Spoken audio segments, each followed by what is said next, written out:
Titanic Survival Analysis. I'm Nicole. I'm Granville. And I'm Billy.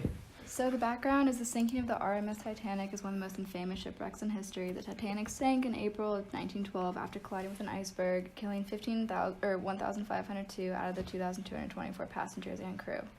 We are analyzing the data in order to create a formula that we can use to take the data from the Titanic and predict who survived and who did not. So first we're going to cover the data that we got rid of.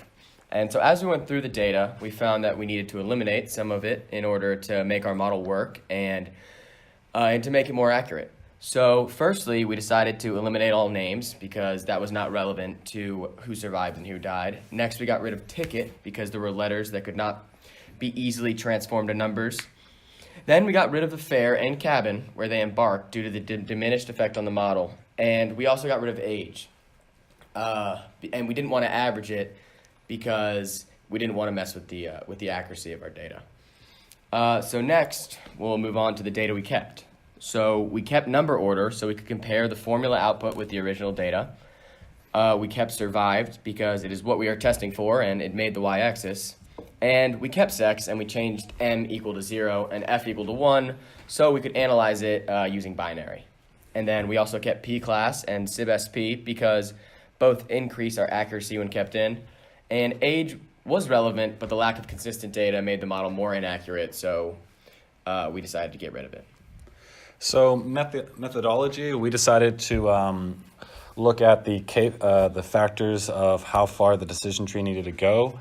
And for this, we looked at algorithms of output, and we found that the max depth of 3 with a cart 3 would be the best fit for getting the average for our graph. This is shown with our methodology on the right with our graph on page 6. It shows that cart number 2 had a wide variety, but then when you went to cart 3, it had the least amount of variety compared to the other ones. So we felt that this was the best setting to use.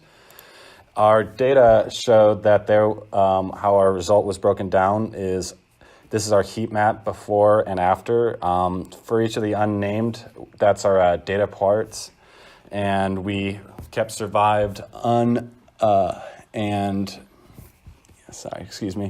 And then we went on to our heat map, which showed that there was a correlation in terms of one being more affecting to the other.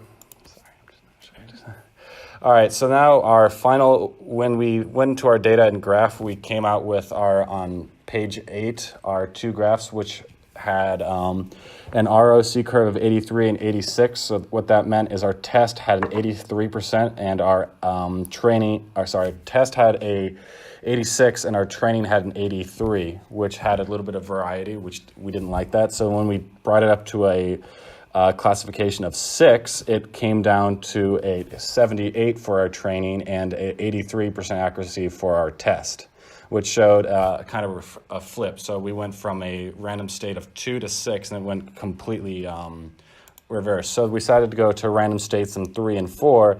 A random state of 3, they both came out to an accuracy of 84. So it was a proof that in page 5, it shows that why we use cart with a random state of 3. It showed right here why it correlated. So with our data, we came up that with these inputs, there was an 83% accuracy with our test and training, which is pretty close to right on. It isn't perfect, but it is a much better fit than our 78 range.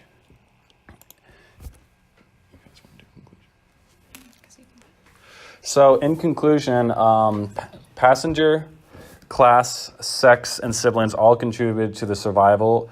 And what this shows to us that is if you wanted to survive, it's better to be of the female sex, it is better to be in the first class, and it is better to have no siblings in order to increase your chance of survival. The reason that all these are factors is siblings, the less well-off had more siblings, ergo they had more people to care about, and they were in the lower part of the ship. So that's how that correlated. Women and children were allowed to come off first, so that's why sex was such a high amount of correlation. And class, well, the first class had the option to get off the boat first, and they were on top of the boat. So when the iceberg struck, most of the people on the bottom didn't have as much time, and the first class got off first. anything. All right, yeah, that's the conclusion of our presentation. If you have any questions, feel free to email us. Thanks again. It was fun having a good class with you. Thanks for everything. Yeah.